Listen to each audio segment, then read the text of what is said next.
Setelah memastikan kematian sebenarnya dari orang tua itu, dia membiarkan mereka melemparkan kantong goni ke bawah.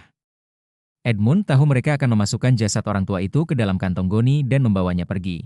Tak lama kemudian ia ditarik ke atas oleh dua penjaga penjara. Kemudian kedua penjaga itu membawa karung goni dan berjalan keluar.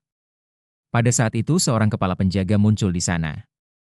Setelah menanyakan identitas orang yang meninggal, ia melanjutkan pemeriksaan. Pada saat itu, dua penjaga tidak tahu bahwa karung goni itu tidak berisi pria tua. Pada saat itu, Edmund telah dibawa ke tepi laut oleh penjaga. Dia mencoba menendang Edmund dan tidak menemukan gerakan. Ketika dia mengangkat topeng, dia menemukan bahwa itu bukan Edmund. Mereka sudah mengangkat karung goni dan akan melemparkannya ke laut. Tidak peduli seberapa keras dia berteriak, mereka tidak bisa mendengarnya.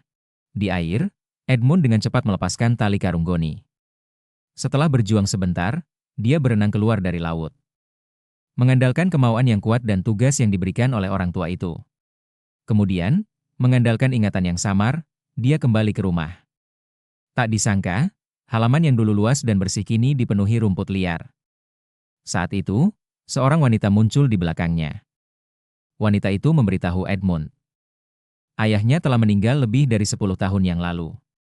Lalu ia menanyakan tentang istrinya yang baru menikah. Namun wanita itu mengatakan bahwa istrinya telah menikah dengan orang lain. Edmund tidak pernah menduganya. Banyak perubahan telah terjadi dalam keluarganya selama bertahun-tahun. Lalu dia memutuskan untuk memenuhi keinginan terakhir orang tua itu terlebih dahulu. Karena dia berhasil melarikan diri sepenuhnya berkat orang tua itu, dia berjalan ke pantai dan menyewa perahu. Setelah perjalanan selama 3 bulan, ia akhirnya melihat pulau yang disebutkan oleh orang tua itu. Ia memutar mekanisme di patung itu, batu di sampingnya perlahan terbuka.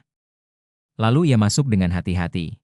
Setelah mengamati sekitarnya, ia menyadari bahwa tempat itu tampak seperti sumur yang dalam. Saat obor itu menyentuh tanah, ia akhirnya melihat harta karun yang megah itu.